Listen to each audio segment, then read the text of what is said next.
Hosea chapter 1.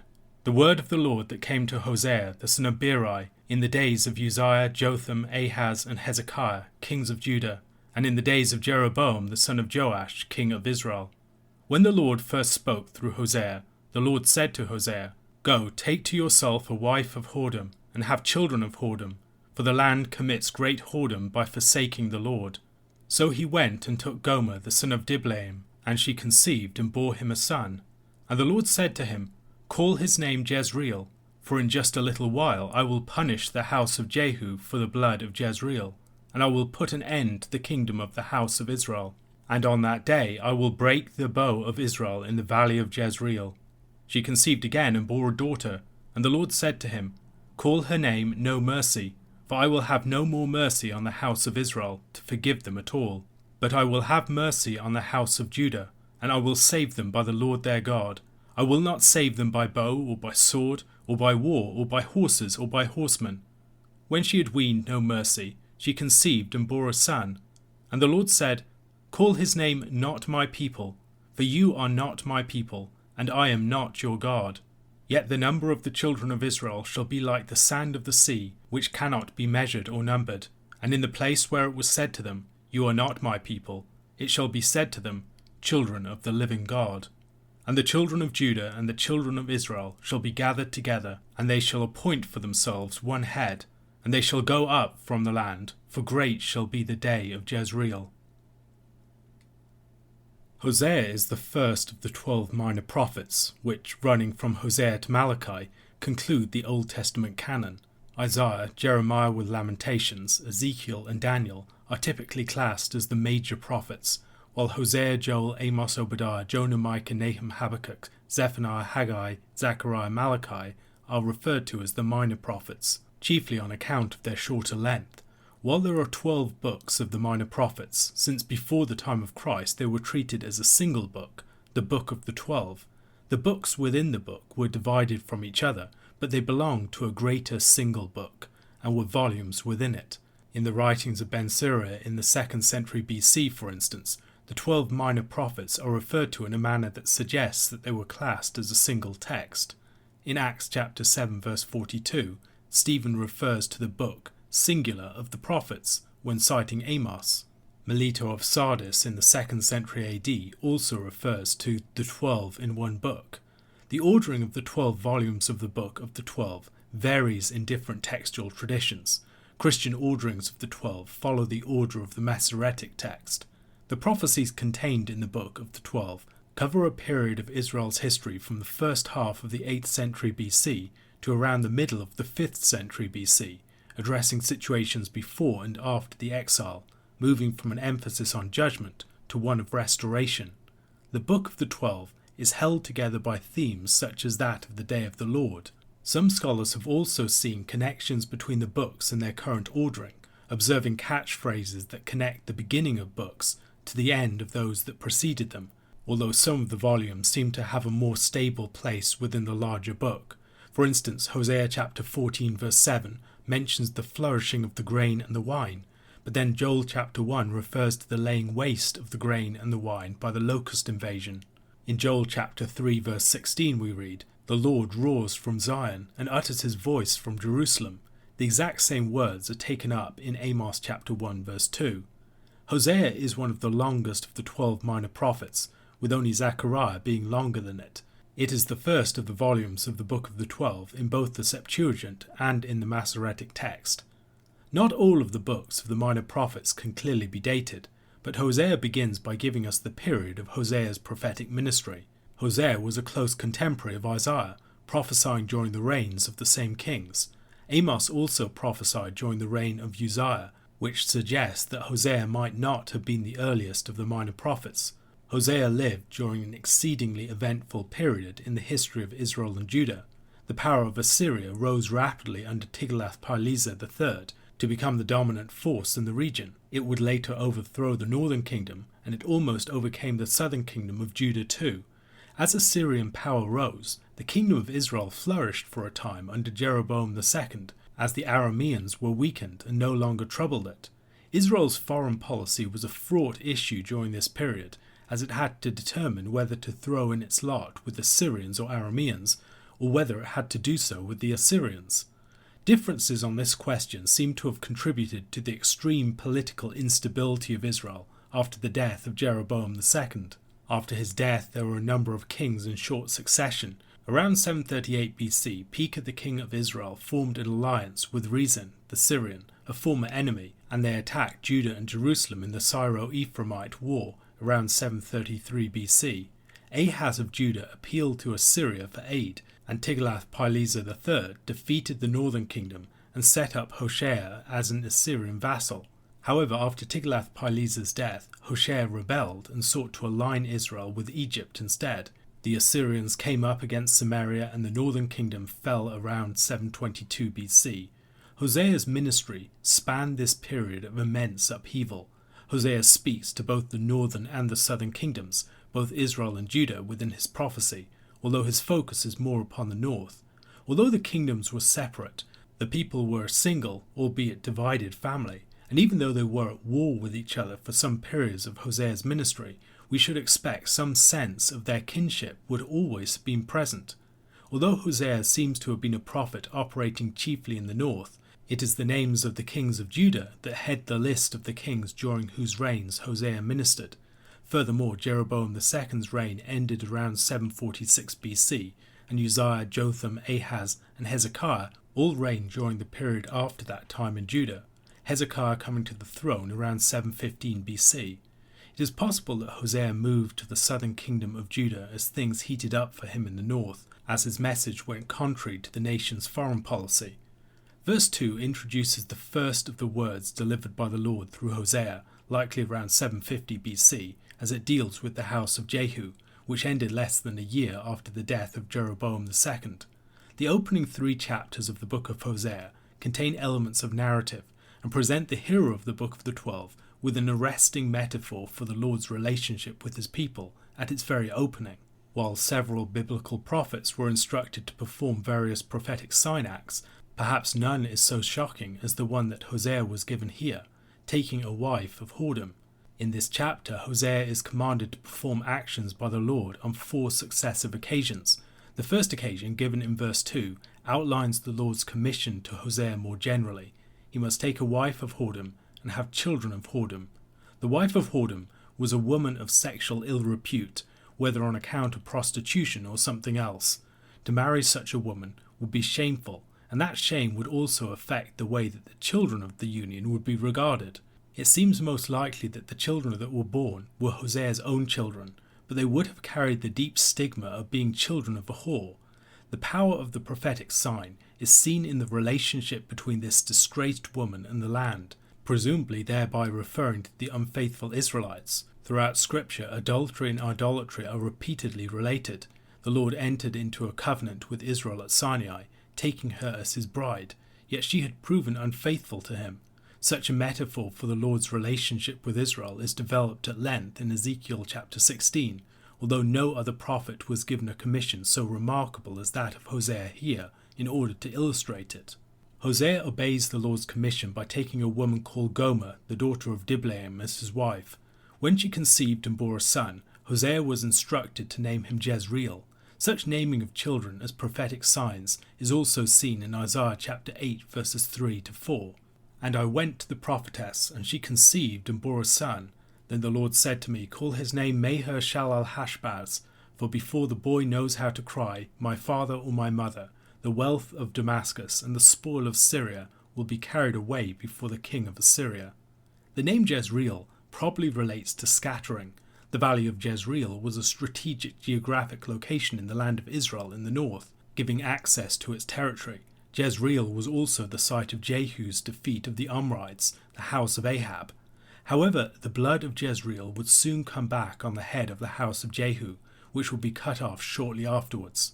Having named one son after scattering, and in allusion to the bloody dawn of the house of Jehu that would soon be matched with its bloody sunset, Hosea has a second child by Gomer, this time a daughter. This child has a more troubling name, No Mercy. Israel relied upon the covenant mercy and goodness of God for its continued existence. For the Lord to cease to extend such mercy to her was a serious matter indeed. The Lord would not, however, spare Israel, which would fall to the Assyrians. Nevertheless, he declares that he would have mercy on the house of Judah. Judah was miraculously delivered from the Assyrians by the angel of the Lord, just when it seemed as though Jerusalem was doomed. The third and final child born to Gomer was a son, to be called Not My People, the most threatening name of all. The familiar covenant formula was that God would be the people's God and that they would be his people. However, this child is named after the inverse or negation of that. You are not my people, and I am not your God. The covenant bond is broken. The chapter ends on the most surprising note, however. It moves from a devastating statement of judgment to one of restoration so quickly that the hero might get whiplash. The final two verses reverse the previous judgments. The children of Israel would be multiplied as the sand of the sea, in fulfillment of the promises first given to Abraham. The people who had been scattered would now be gathered. Jezreel, which was the place of the fall of the dynasty and the influx of the adversaries into the land, would become the place where a united people would venture forth against their enemies as a mighty power under one, presumably Davidic king. A question to consider. Can you think of other occasions in the prophetic literature where Israel is compared to an unfaithful wife? John chapter 7 verses 1 to 24. After this, Jesus went about in Galilee. He would not go about in Judea because the Jews were seeking to kill him. Now the Jews' Feast of Booths was at hand. So his brothers said to him, "Leave here and go to Judea, that your disciples also may see the works you are doing. For no one works in secret if he seeks to be known openly. If you do these things, show yourself to the world." For not even his brothers believed in him. Jesus said to them, "My time has not yet come, but your time is always here. The world cannot hate you, but it hates me because I testify about it that its works are evil. You go up to the feast. I am not going up to this feast, for my time has not yet fully come." After saying this, he remained in Galilee.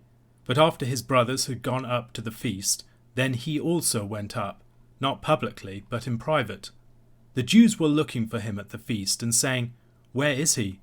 And there was much muttering about him among the people, while some said, "He is a good man." Others said, "No, he is leading the people astray." Yet for fear of the Jews, no one spoke openly of him. About the middle of the feast, Jesus went up into the temple and began teaching.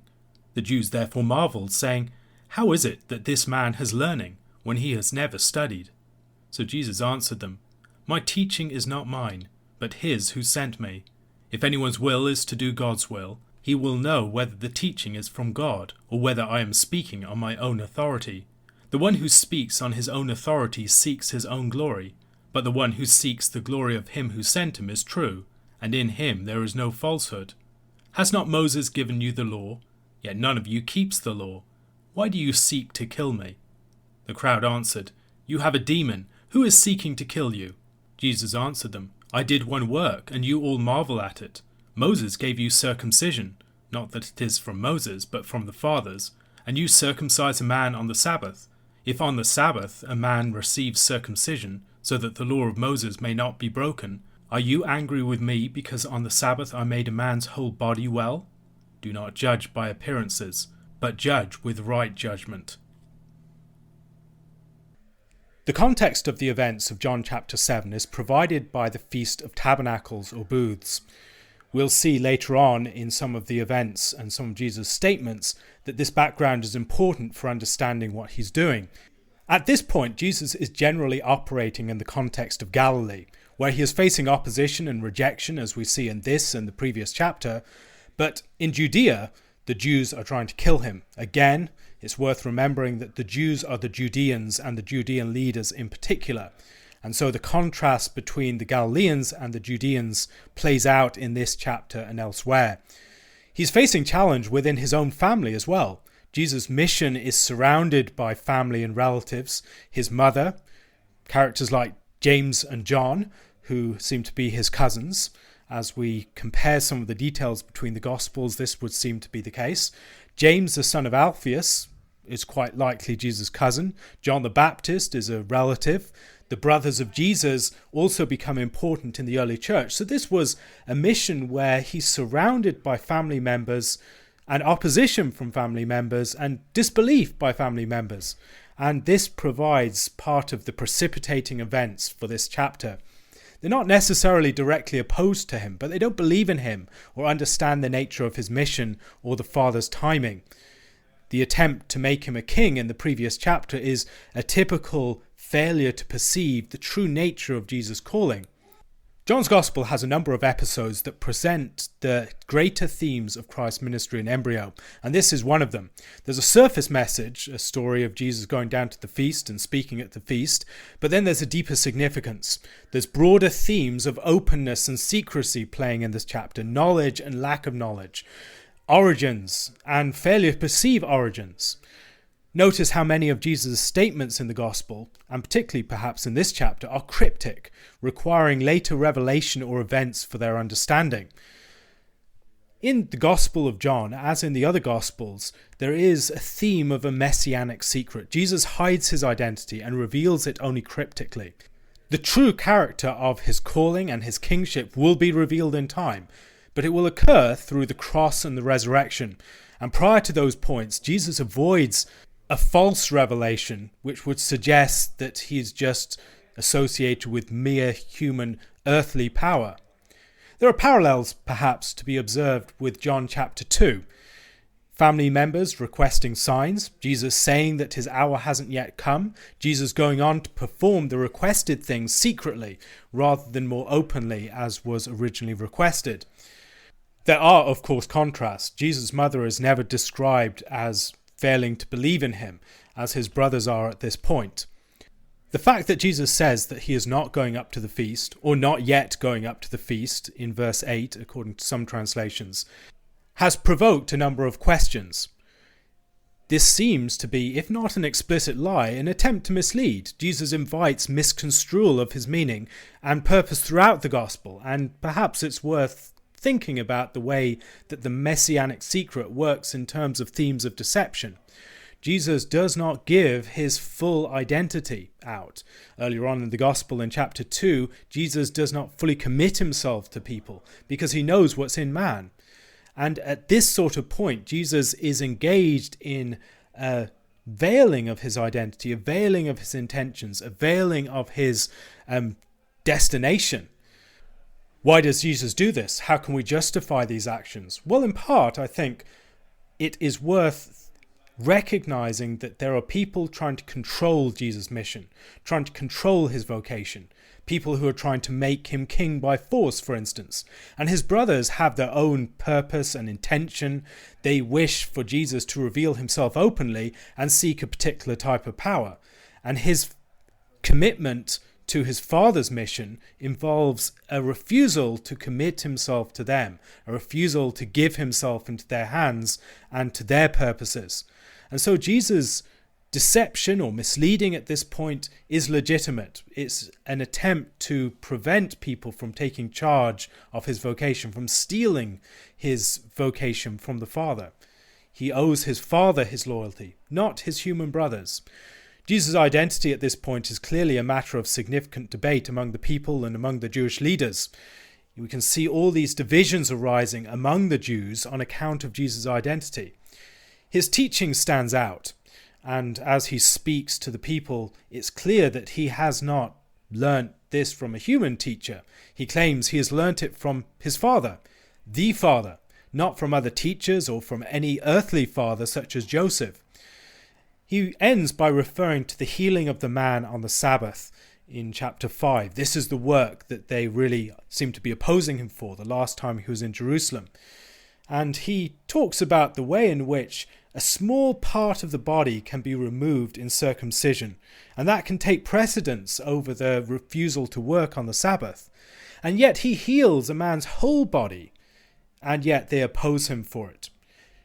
When Christ talks about the Sabbath here and in the other Gospels, Christ challenges the teaching of the Jews, and often it's presented as if Jesus is identifying exceptions to the rule of the Sabbath.